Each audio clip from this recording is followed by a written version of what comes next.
What the fuck am I doing? Have I really run out of that many films? Have I really reached the bottom of the barrel this quickly? Welcome back to Hollywood Beatdown. 50 Shades of Grey. Unless I have viewers that quite literally have been living underneath a rock for the past 4 years, I'm sure you've all heard of 50 Shades of Grey. But let's give a bit of backstory anyway.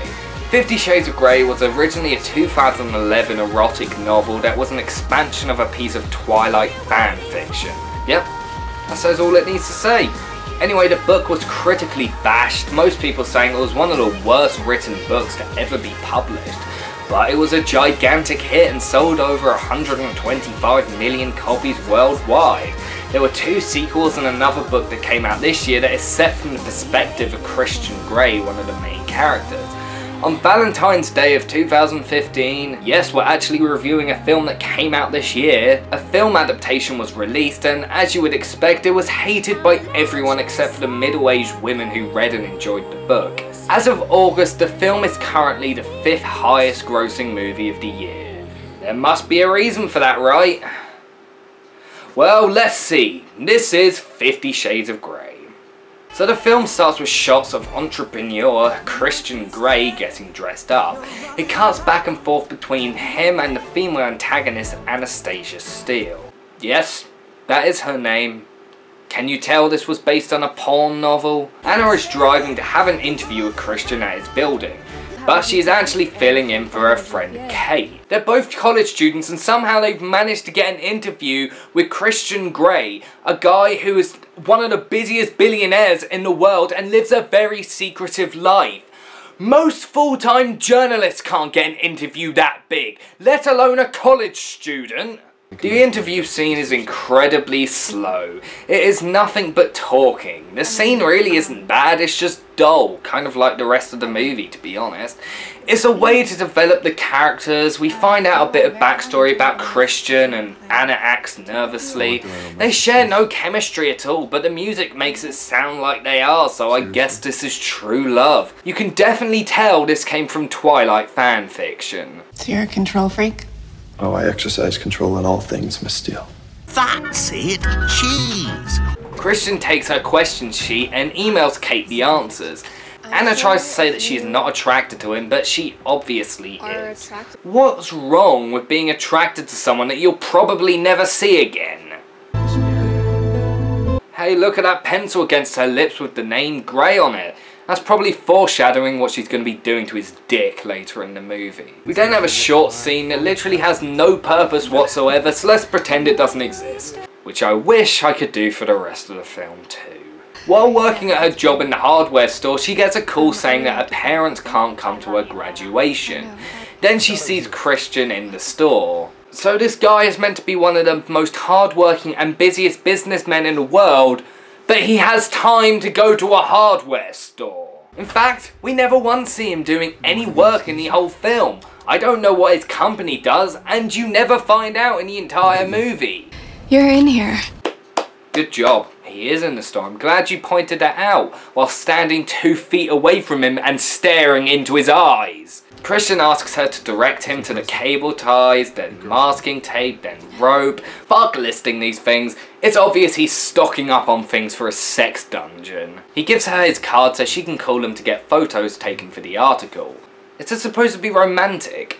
So far it's just sounded really creepy. Constantly staring at her, making sexual innuendos on purpose. All that sex dungeon shit he bought.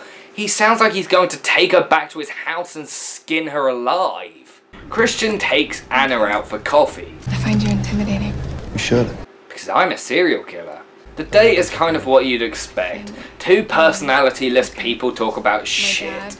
Christian freaks out because Anna says she's a romantic. Do you have a girlfriend? Is that it? I don't do the girlfriend thing. Because if I loved them, it hurts more when I got them. Anna almost gets hit by a bike rider, but Christian saves her. And this is obviously just to make them stare into each other's eyes. Christian says he has to let her go because he's wrong for her. Kate and Anna get ready to go to a bar, but Anna receives a present of first edition books from Christian. They go to the bar and Anna goes into her phone to delete Christian's number, but instead Drunk calls him. Christian tells her to go home. bit possessive, they aren't even together. Christian somehow finds out where she is. What? And drives to collect her. Anna's friend hits on her and Christian comes in to stop him. Christian? He pulled her hair back as she vomited. True love. Anna faints, but Christian catches her. Anna wakes up inside a hotel and Christian walks through the door. We find out that Christian not only undressed her and put her into pajamas, but also slept in the same bed as her. He gets creepier and creepier as the film progresses. If you were mine, you wouldn't be able to sit down for a week. Did he just take his shirt off, lean over to her, talk about how hard he's going to fuck her, and then take a bite out of her toast? I'm honestly lost for words. Why am I here, Christian? You're here because I'm incapable of leaving you alone. Then don't. Ouch, that line hurt. I don't do romance. My tastes are very singular. His lust for blood gets in the way of romance. Christian leaves the room. Shortly afterwards, Christian asks Anna out on a date later on. I'm not gonna touch you. Not until I have your written consent. So while in the lift, they start making out, but a group of men get on. Anna and Christian walk in on Christian's brother Elliot having sex with Kate. We just kissed once. It's odd. Yeah, that's really odd. Christian's driver picks Anna up and takes her to his private helicopter. They fly over to Seattle while that annoying, overplayed Ellie Goulding song plays. They land and go to Christian's apartment. Christian makes Anna sign a non-disclosure agreement about their relationship. Are you gonna make love to me now? She's forward. I don't make love. I fuck. Hard. These lines keep getting worse and worse. It's just beyond this door. What is? My playroom. Like your Xbox and stuff? Ha ha ha. That was the funniest line in any movie ever. In years to come, people are going to look back at this film and marvel at that one line of comedic genius. So Christian reluctantly shows Anna his sex dungeon. She walks around and looks at everything. He shows her a room where she'd lived from Friday to Sunday. Of course, she just ends up living there pretty much every day, so there wasn't much point in throwing that line in. We find out that Anna is a virgin. She has been saving herself for someone that she actually wanted to be with. Like a creepy guy who ties women up and whips them. Christian and Anna have sex for the first time. Fucking took them a while. This scene is actually very well shot and the use of lighting looks fantastic. In fact, that's something that's good about the whole film. It's the only good thing about the film. Anna walks over to Christian and fucks him while he's playing the piano. Thanks for that scene that was over as quickly as it started. Anna makes Christian breakfast. They then have a bath together. He tells her to stay there while he goes to get a tie to tie her hands together with. Christian's mum arrives in the apartment, which again was a completely pointless scene because she leaves not long afterwards. Anna walks into her new room. Would we still go out to dinner and movies and... That's not really my thing. So those first two dates were just so he could seduce her to create a relationship of nothing but sex. This guy is about as shallow as you can get. And women fell in love with him from just reading about him in a book. Is it because he's a billionaire? Because he doesn't have much of a fucking personality? They argue about her not wanting to be his sex slave and she leaves. Which one's yours? Oh. Because that wasn't obvious at all. Christian drives Anna into a forest and takes her for a walk. Then he murders her. He talks about how he was in a sexual relationship with one of his mother's friends from the age of 15. Does your mother know that? Of course not. Yeah, because I'm pretty sure she'd be arrested if anyone found out. Christian talks about how Anna has opened him up more romantically. He gives her the contract to their relationship. Laters, baby. Did he really just say laters, babe? Is this film written by a 50-year-old who thinks that's how the young'uns talk nowadays? Christian buys her a new laptop. Another gift, huh? Whatever happened to flowers and chocolates? Well, he's a billionaire. He might as well buy her stuff she actually needs. You look different. Because that is what happens when you lose your virginity, you look different. So Anna reads over the contract. Did this movie just turn into House of Cards? Christian tells her to use the laptop to research things. Anna and Kate officially moved to Seattle. Anna jokingly sends him a message saying, "Nice knowing you," and he thinks she meant it. He then randomly shows up in her bedroom. 1. Are you sure he's not a serial killer? 2. Now you're just copying things from Twilight. Is there going to be another guy that comes in that she falls in love with, and then Christian and Anna have a baby and that guy falls in love with it? Christian ties Anna's hands up to the bed and they have sex again. This film is essentially just softcore porn with good acting and without dicks or penetration. You know, for a film that women are supposed to find hot, there is a surprising lack of male nudity. Surely if this is a film for women, you'd pretty much only show male nudity, not huge amounts of female nudity. Although, to be honest, I am kind of glad there isn't a dick hanging on the screen for the whole film. So they organise a meeting to discuss Anna's problems with the paperwork. This is another scene that is shot beautifully. I kind of want to mute the TV and just look at the lighting and the way the film is shot. Genital clamps? Absolutely not. What are butt plugs? So you know what a genital clamp is, but you don't know what a butt plug is. I'm pretty sure one of them's more common, and it's not a genital clamp. Christian says that along with their sexual relationship, once a week they'll go out on a proper date. I would like to fuck you into the middle of next week. That's about the least seductive thing anyone could say. And then your complexion. My complexion? You're flushed. Well, she looks completely red, so I don't think you can tell anything about her. Anna leaves so she can think about the contract. We then go to Anna's graduation. Christian gets up to say his speech at the graduation. The goal? To help eradicate hunger and poverty across the globe. I myself have known what it's like to be profoundly hungry. You're incredibly rich, you don't know hunger. Oh, he's talking about sex. Ha ha, you're funny. Anna finally agrees to the contract. Hi. So Christian made Anna sign a non-disclosure agreement, but yet he's standing next to her in a room full of hundreds, if not thousands of people. Christian buys her a car. Christian, this is way too much. Wait, so flying you in a private helicopter and buying you a laptop, that's fine. But a car, that's just too much. Did you just roll your eyes at me? So if she's angry, she'll stop if you promise to spank her. I'm not sure that's how it works. Welcome to my world. Population 69. Boo! Anna's mum called her. Ray told me all about him. He sounds like quite the young man. Yeah, he is a young man.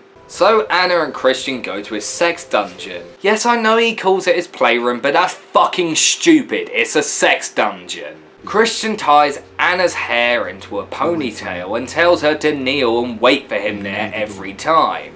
Is it just me, or are these scenes less erotic and more creepy and uncomfortable? Christian ties her to the ceiling. We then have the first proper BDSM sex scene in the movie. A weird remix of Crazy in Love by Beyonce plays. It's probably the only good thing about this scene. It sounds like Beyonce is singing a 9 Inch Nails song. We also get the closest thing to a dick shot in the film where we see the top of his dick and that's it. And it instantly killed my erection. We find out that Anna is going to Georgia to visit her parents. They have an argument about Anna wanting to get close and wanting a proper relationship. Is he really worth all the fucking hassle? Just because he's good looking and rich doesn't mean you have to go through all of this weird shit just to be with him. Wait a second, who am I kidding? Of course it means that. While Anna is sleeping, Christian walks into her room and talks to her about how she was adopted. Yeah, she's kind of asleep. I don't think she can hear you. Christian upgrades Anna to first class. Let's go back to that text for a second. Wow. In a multi-million-dollar movie with thousands of eyes watching it throughout creation, no one noticed that the text said how instead of now. What the fuck? It's almost like no one cares. I understand it's easy to make a typo, but did no one notice out of the thousands of people that looked at this film before it came out? So she arrives at her parents' house. You really could not think of another way to say that he's going to dinner, could you? That was about as forced as you could possibly get. Christian calls Anna, but because of his text, she doesn't answer it. Christian arrives in Georgia. Bit possessive, isn't he? It's just getting creepier still. Christian takes Anna onto a plane, because you can only be romantic if you can afford things like hiring out a plane. What are you afraid of? Of you finding out about the people he's killed. Christian has to rush back to Seattle because there's a situation at his company. Anna goes back to Seattle too. She walks in to find Christian shouting at people on the phone. He tells her to go to his sex dungeon. Because you know, when you have important business to do, you might as well fuck instead. We see the scene that's in all the trailers where Christian ties her to the bed. Anna comes over to talk while Christian is playing the piano. She asks why he won't let her in. We should be talking. Like normal people? Is that so wrong? He's part of the 1%, he's not going to be normal like those peasant scum. Because I'm 50 shades of fucked up. That was the worst line I've ever heard. It's grey, not fucked up. She asks him to do the worst thing that he wants to do to her, so he kills her. He whips her with a belt and makes her count along with him. But she won't let him touch her afterwards. You're covering up your breast, but yet your vagina is not covered at all. While she's sleeping, Christian goes into a room and suffocates her with a pillow. Actually, he asks her not to hate him. She says that she won't let him do things like that to her ever again. I've fallen in love with you. No, Anna, you can't love me. I'm pretty sure you love her too, from all the things that you've been doing for her. You wouldn't fly out to Georgia to be with her if you didn't love her. You can't love her and do all these things for her and expect her to not love you back. They break up and Christian's driver takes her home. We then see flashbacks of all the non-sexual things they did together. We see them mope around for a bit. Then during a business meeting, Christian gets up and goes to leave and the film rather anticlimactically ends on a cliffhanger. And that was 50 Shades of Grey. And it's as bad as you'd expect it to be. The film is just incredibly dull and terribly written. The characters have barely any personality whatsoever and they're just not interesting. The acting in the film is actually pretty good. In fact, on a technical level, this film is good. You can tell that everyone is trying hard to make a good movie, but the source material was just so bad that there was nothing they could do to save it. It's a slow, stupid and just incredibly uninvolving film. The sex scenes aren't erotic at all, they're just awkward and uncomfortable. I honestly don't see the point in this film. If you want to watch porn, watch porn! Don't watch this film that is completely unerotic and barely shows anything at all. In fact, I was surprised by how little sex scenes there are in the film. The film is actually close to working, but it just can't do it. The script is terrible. The dialogue is Twilight level of bad. At least no one in Twilight says laters, babe. It's not the worst movie I've seen from 2015, fuck you Ted 2, but it's close. Thanks for watching Hollywood Beatdown, and I'll see you next month because we've got a themed month. Come back for sequel month.